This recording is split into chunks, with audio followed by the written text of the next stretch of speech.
My name is Mara Ellis. I am 34, and I have spent 11 years exposing people who believe confidence can substitute for truth. So when my husband's sister slipped my credit card from my purse at 3 a.m, she chose the wrong woman to rob. By sunrise, $9,000 had vanished into airline tickets, electronics, and children's clothes. Every purchase used my home Wi-Fi. The Orlando tickets named Leah and her children. The tablet order used her number. My card sat backward in my wallet. Leah fried eggs when I entered. "You got hacked," she said before I accused her. "That happens constantly." The boarding confirmation was buried beneath coffee grounds. Shopping bags were hidden in the guest room. I photographed everything, because documenting lies was what I did for the Dayton Ledger.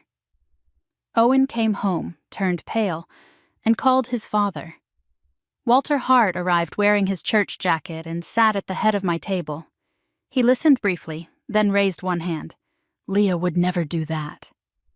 He ordered me to cancel the fraud claim, promising repayment. Owen sat between us, silent, shoulders stiff like a boy awaiting punishment. What none of them knew was that Leah had taken the Ledger's corporate card, not my personal one. It funded Ledger travel and records requests. Once I reported unauthorized charges, the bank required an affidavit. I could not forgive the debt or pretend permission had existed. Walter returned 2 days later with a cashier's check for $9,000 and a lawyer's statement declaring Leah an authorized user. He wanted my signature. "The money isn't mine to accept," I told him. "Then tell your employer you lent her the card."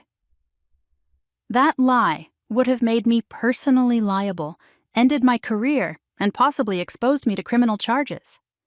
Walter did not seem to hear me. To him, truth was something relatives could vote down. The pressure spread.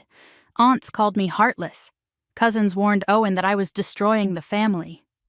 Walter contacted someone at the Ledger, and rumors reached my newsroom that I had loaned Leah the card and cried fraud afterward. My editor, Denise Rowe, closed her office door and listened. "They are spending your credibility," she said. "Do not help them." Then I searched public records. Leah had 2 evictions paid by Walter, several settled judgments, and an old workplace theft complaint that disappeared after restitution.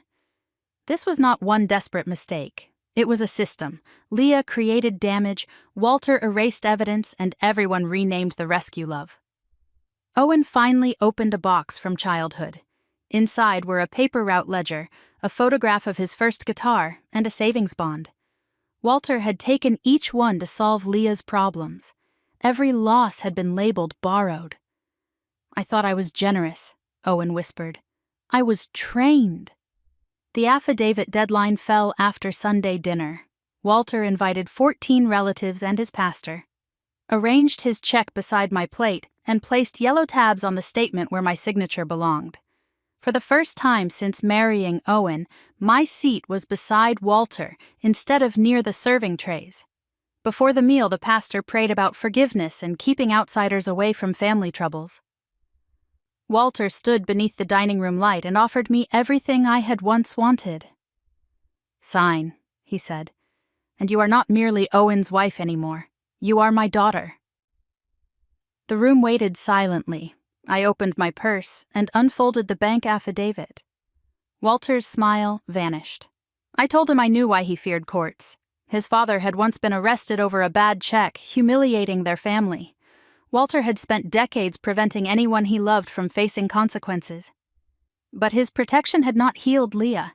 It had taught her that other people would always pay. "She entered my house while I slept," I said.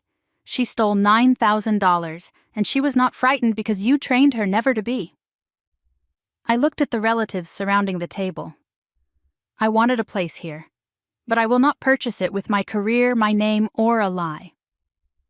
Using my late mother's fountain pen, I signed the affidavit and dated it. Then I slid Walter's check back across the table. His hands shook. "You were never family," he said. I stood and walked toward the door. Behind me, Owen pushed back his chair. "I'll get her coat." The bank referred the case to prosecutors. Leah received pre-trial diversion, community service, and a repayment plan instead of jail. Months later, she found steady warehouse work and sent her first payment from her own wages. The ledger cleared me. Walter stopped speaking to us. Owen began therapy and kept his childhood ledger on his desk as a reminder of what silence had cost him. My purse still hangs beside our kitchen door. I no longer lock it away. I sleep through the night because the house is finally honest. I once believed love meant paying quietly so everyone could remain at the table. Now I know protection that requires a lie is only another form of theft.